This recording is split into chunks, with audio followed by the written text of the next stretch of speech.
पत्नी का राज। राहुल और उसकी पत्नी सीमा की शादी को कई साल हो चुके थे। शुरुआत में उनका रिश्ता बहुत अच्छा था, लेकिन समय के साथ उनमें दूरियां बढ़ने लगीं।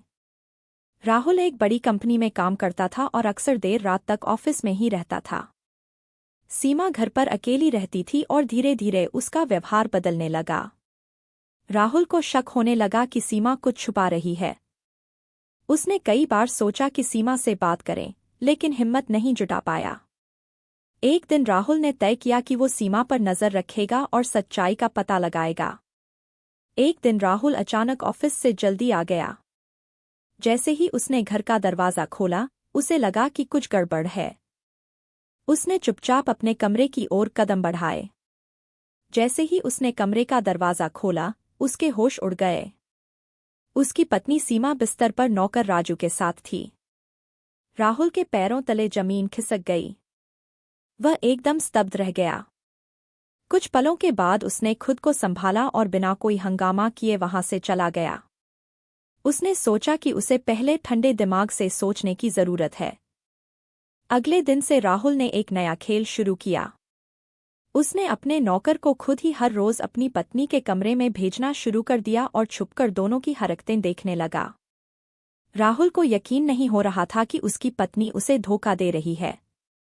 राहुल अब रोज अपनी पत्नी और नौकर की हरकतें देखता और खुद को संभालने की कोशिश करता। वह सोचता था कि आखिर सीमा ऐसा क्यों कर रही है। कुछ दिन बीतने के बाद राहुल ने फैसला किया कि वह सीमा से इस बारे में बात करेगा।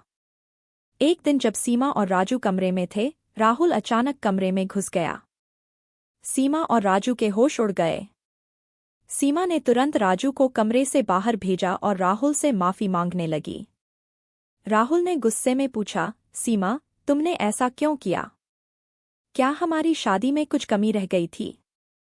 सीमा ने रोते हुए कहा, राहुल, मैं बहुत अकेली महसूस करती थी। तुम हमेशा काम में व्यस्त रहते थे और मेरे लिए समय नहीं था। राजू ने मेरी इस अकेलेपन को समझा और मैं बहक गई। मुझे माफ कर दो। राहुल ने कुछ देर सोचा और फिर शांत होकर कहा, सीमा, मैं समझता हूं कि मैं काम में व्यस्त था, लेकिन तुमने जो किया वो गलत था। हमें इस रिश्ते को फिर से मजबूत करना होगा। राहुल और सीमा ने तय किया कि वे अपने रिश्ते को एक नया मौका देंगे। उन्होंने एक दूसरे को माफ कर दिया और एक नई शुरुआत की। राहुल ने अपने काम और निजी जीवन के बीच संतुलन बनाना सीखा और सीमा ने भी अपने गलतियों से सबक लिया। इस घटना ने राहुल और सीमा को और करीब ला दिया।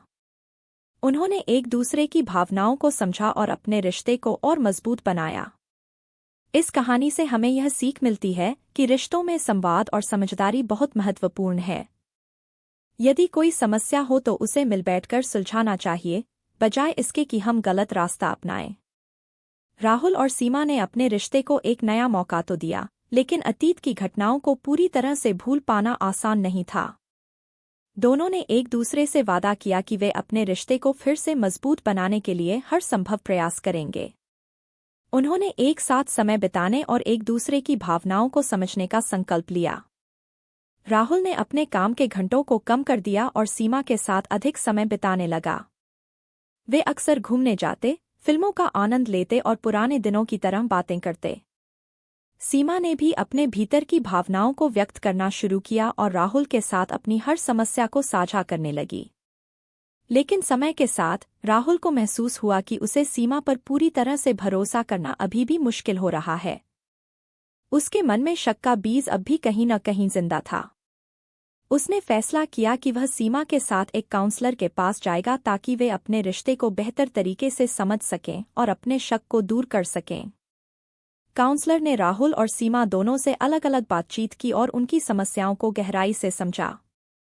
उसने उन्हें बताया कि रिश्ते में विश्वास सबसे महत्वपूर्ण है और उसे बनाने में समय लगता है। काउंसलर ने उन्हें कुछ व्यायाम और तकनीकें बताईं जिनसे वे अपने रिश्ते को और मजबूत बना सकते थे।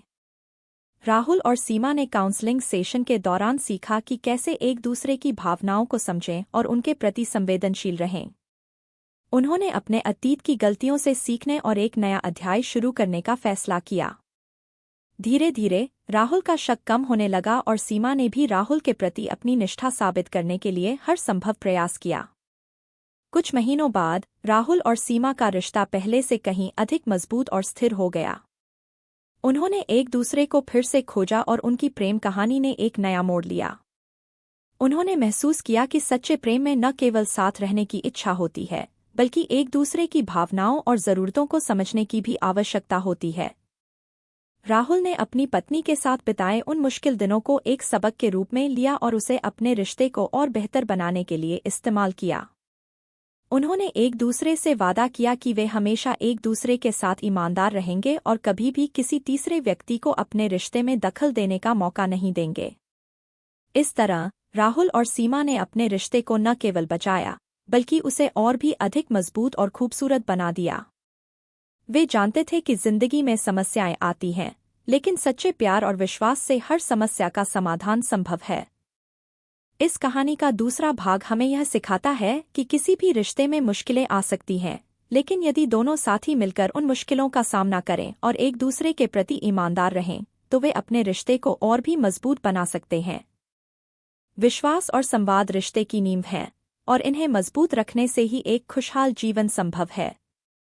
समय बीतता गया और राहुल और सीमा के बीच का प्यार फिर से खिलने लगा। उनके रिश्ते में अब पहले से ज्यादा गहराई और समझदारी आ गई थी। वे दोनों एक दूसरे के लिए समय निकालते और छोटी छोटी खुशियों का आनंद लेते। लेकिन जिंदगी में सब कुछ हमेशा आसान नहीं होता। एक दिन राहुल के ऑफिस में एक महत्वपूर्ण प्रोजेक्ट आया और उसे फिर से देर रात तक काम करना पड़ा। सीमा को लगा कि जैसे सब कुछ फिर से पहले जैसा हो रहा है। सीमा ने इस बार राहुल से अपनी चिंताओं को सीधे सीधे साझा किया। उसने कहा, राहुल, मुझे डर है कि कहीं हम फिर से वही गलती न दोहरा दें। राहुल ने सीमा की बात को गंभीरता से लिया। उसने वादा किया कि इस बार वह सब कुछ संतुलित करेगा। उसने सीमा से कहा कि वह इस प्रोजेक्ट को पूरा करने के बाद एक लंबी छुट्टी पर चलेंगे, ताकि वे एक दूसरे के साथ समय बिता सकें। राहुल ने अपने वादे को निभाया और प्रोजेक्ट खत्म होते ही वे दोनों एक लंबी छुट्टी पर गए। इस यात्रा ने उनके रिश्ते में नई ताजगी भर दी। उन्होंने न केवल अपने अतीत को पीछे छोड़ा, बल्कि एक नए भविष्य की योजना भी बनाई। राहुल और सीमा ने छुट्टी के दौरान कई महत्वपूर्ण बातें की। उन्होंने अपने जीवन के लक्ष्यों, उम्मीदों और इच्छाओं के बारे में खुलकर बातचीत की। इस यात्रा ने उन्हें और भी करीब ला दिया। जब वे वापस आए, तो उन्होंने अपने घर में कुछ बदलाव किए। उन्होंने हर हफ्ते एक डेट नाइट निर्धारित की, जिसमें वे सिर्फ एक दूसरे के साथ समय बिताते। उन्होंने साथ मिलकर नई गतिविधियां शुरू की, जैसे कि कुकिंग क्लासेस लेना और डांस क्लासेस में जाना।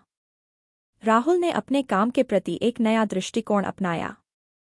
उसने अपने समय को बेहतर तरीके से प्रबंधित करना सीखा और अपने निजी जीवन को भी प्राथमिकता दी। उसने अपने बॉस से बात की और एक अधिक संतुलित कार्यजीवन संतुलन के लिए अनुरोध किया। सीमा ने भी अपने आत्मविश्वास को फिर से हासिल किया। उसने अपने पुराने शौक को फिर से अपनाया और एक सामाजिक समूह में शामिल हो गई। उसने अपने भीतर की खुशियों को फिर से खोजा और राहुल के साथ अपने रिश्ते को और भी बेहतर बनाने की कोशिश की। दोनों ने मिलकर अपने रिश्ते को एक नई ऊंचाई पर पहुंचाया।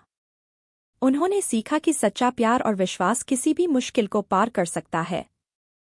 इस कहानी का तीसरा भाग यह दर्शाता है कि रिश्ते में चुनौतियां आती हैं, लेकिन सच्चे प्यार और समझदारी से हर मुश्किल को हल किया जा सकता है। संवाद, विश्वास और एक दूसरे के प्रति संवेदनशीलता ही किसी भी रिश्ते को मजबूत बनाते हैं। राहुल और सीमा की कहानी हमें यह सिखाती है कि रिश्ते में हर छोटी छोटी चीज का महत्व है और इन्हें नजरअंदाज नहीं करना चाहिए। राहुल और सीमा का रिश्ता अब पहले से कहीं अधिक मजबूत और स्थिर था। उन्होंने अपनी पुरानी गलतियों से सीख लिया था और एक दूसरे के साथ एक नई शुरुआत की थी। वे दोनों अपने अपने जीवन में खुश थे और एक दूसरे के साथ संतुलन बनाए रखते थे। लेकिन एक दिन एक अप्रत्याशित घटना ने उनके जीवन को फिर से हिला दिया।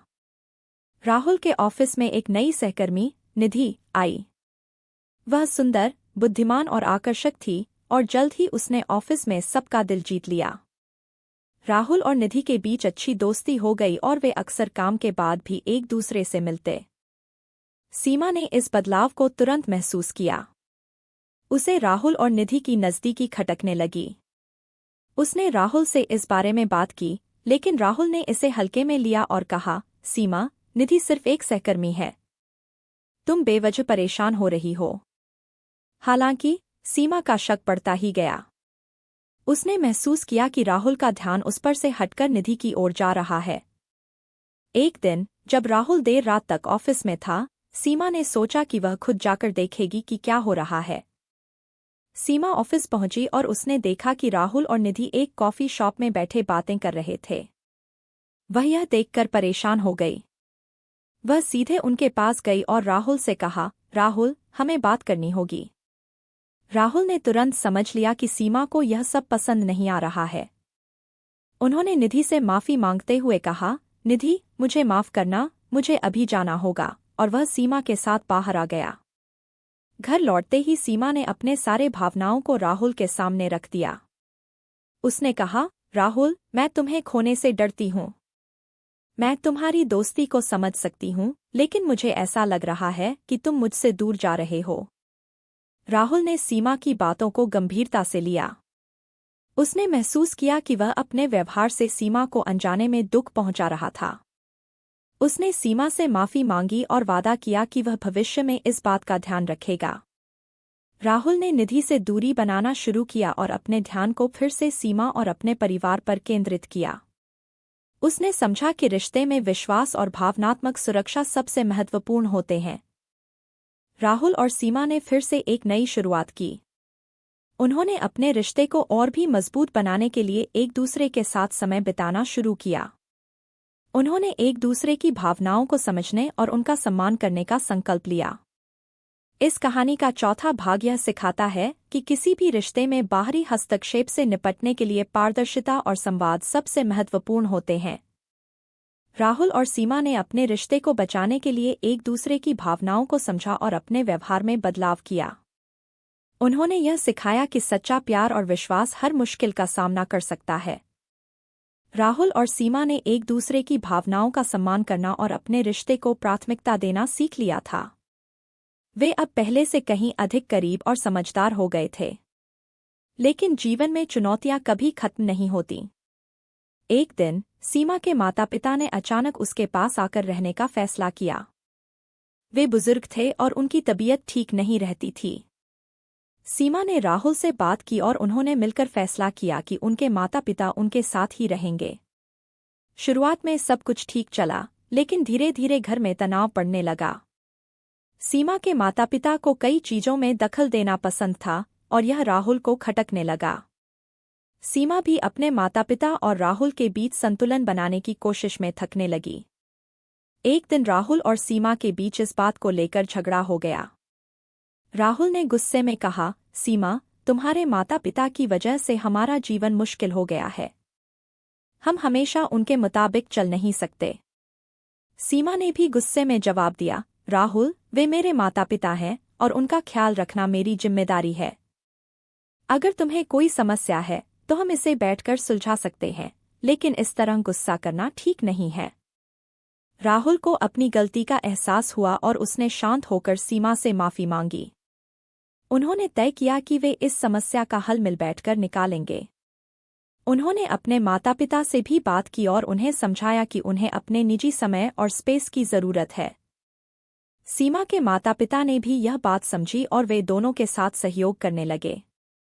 राहुल और सीमा ने एक बार फिर अपने रिश्ते को संतुलित किया और घर में शांति बहाल की। राहुल ने यह भी समझा कि परिवार के बुजुर्गों की देखभाल करना सिर्फ सीमा की जिम्मेदारी नहीं है, बल्कि उसकी भी जिम्मेदारी है। उसने अपने माता-पिता को घर बुलाने का सुझाव दिया ताकि वे सब एक साथ समय बिता सकें। इससे दोनों परिवारों के बीच एक मजबूत बंधन बना। समय के साथ राहुल और सीमा ने एक और महत्वपूर्ण सबक सीखा, किसी भी रिश्ते में संवाद और समझदारी सबसे महत्वपूर्ण होते हैं। उन्होंने एक दूसरे की भावनाओं को समझने और उनका सम्मान करने का वादा किया। इस कहानी का पांचवा भाग यह सिखाता है कि किसी भी रिश्ते में बाहरी हस्तक्षेप और चुनौतियों का सामना करने के लिए संवाद, समझदारी और सहयोग जरूरी है।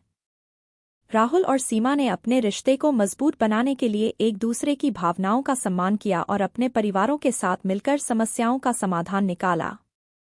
यह दर्शाता है कि कि सच्चे प्यार और विश्वास से किसी भी मुश्किल का सामना किया जा सकता है। राहुल और सीमा ने अपने परिवारों के साथ संतुलन बनाना सीख लिया था और उनके जीवन में शांति वापस आ गई थी। लेकिन जीवन की चुनौतियां कभी खत्म नहीं होती। एक दिन सीमा को एक बड़ा झटका लगा। उसे पता चला कि उसकी सबसे अच्छी दोस्त रचना गंभीर रूप से बीमार है और उसे तुरंत मदद की जरूरत है। सीमा ने राहुल से इस बारे में बात की और उसे रचना की मदद करने का फैसला किया।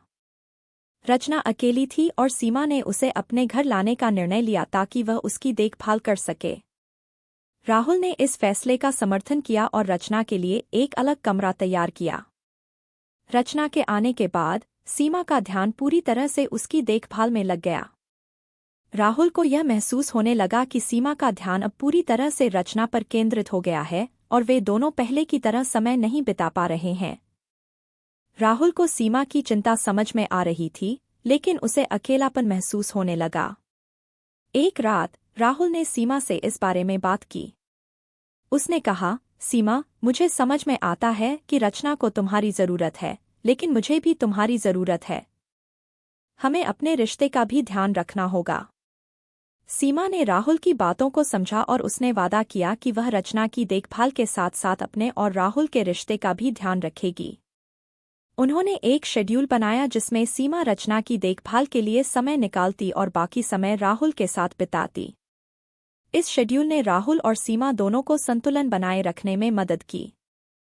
राहुल ने भी रचना की मदद में हाथ बंटाना शुरू किया, जिससे सीमा का बोझ हल्का हुआ और रचना को भी अच्छा महसूस हुआ। कुछ महीनों बाद रचना की तबीयत में सुधार हुआ और उसने अपने घर लौटने का फैसला किया। वह राहुल और सीमा की मदद और प्यार के लिए बहुत आभारी थी। रचना के जाने के बाद राहुल और सीमा ने एक बार फिर अपने रिश्ते पर ध्यान केंद्रित किया और उन्होंने महसूस किया कि इस मुश्किल समय ने उन्हें और भी करीब ला दिया था। राहुल और सीमा ने सीखा कि किसी भी रिश्ते में सहयोग, समझ और प्यार सबसे महत्वपूर्ण होते हैं। उन्होंने एक दूसरे की भावनाओं का सम्मान किया और हर चुनौती का सामना मिलकर किया। इस कहानी का छठा भाग यह सिखाता है कि किसी भी रिश्ते में बाहरी परिस्थितियों का सामना करने के लिए सहयोग और समझदारी की आवश्यकता होती है। राहुल और सीमा ने अपनी दोस्त रचना की मदद करते हुए भी अपने रिश्ते को प्राथमिकता दी। इसने उनके रिश्ते को और मजबूत बना दिया और उन्हें सिखाया कि सच्चा प्यार और विश्वास किसी भी मुश्किल को पार कर सकता है। राहुल और सीमा की जिंदगी में फिर से शांति और सुख की थी। उन्होंने एक दूसरे के साथ अपने रिश्ते को मजबूत बनाया और अपने जीवन के हर पल को साथ में बिताने का आनंद लिया। लेकिन जीवन ने एक बार फिर उनके सामने नए चुनौतियों का सामना किया। राहुल के करियर में एक अचानक मुद्दा उठ गया और उसे दूसरे शहर में तबादला होना था। यह तबादला सीमा के लिए भी बड़ी चुनौती थी क्योंकि वह अपने वर्तमान शहर में एक अच्छी नौकरी कर रही थी और उसे अपने परिवार के साथ बिना किसी समस्या के जीना चाहिए था। राहुल ने सीमा से बात की और उन्होंने मिलकर निर्णय लिया कि वे एक साथ इस नए चरण में कदम रखेंगे। सीमा ने भी इस फैसले का समर्थन किया और उन्होंने राहुल का साथ दिया। नए शहर में जाने के बाद राहुल और सीमा ने एक नए जीवन की शुरुआत की। उन्होंने अपने रिश्ते को और भी मजबूत बनाने के लिए मिलकर काम किया और नए संभावनाओं को खोजा। नए शहर में राहुल और सीमा ने नए दोस्त बनाए और नई दिशाओं में अपने आप को पहचाना। वे अपने रिश्ते को मजबूत बनाए रखने के लिए हमेशा मेहनत करते रहे और अपने सपनों को पूरा करने के लिए साथ मिलकर काम किया। इस कहानी का सातवां और अंतिम भाग यह सिखाता है कि जीवन में आने वाली हर चुनौती का सामना करने के लिए आपसी समर्थन, सहयोग और समझदारी की आवश्यकता होती है। राहुल और सीमा ने अपने रिश्ते को हर मुद्दे के साथ सामंजस्यपूर्ण बनाए रखा और एक दूसरे का साथ दिया, जिससे उनके रिश्ते में मजबूती और संबंध बढ़ा।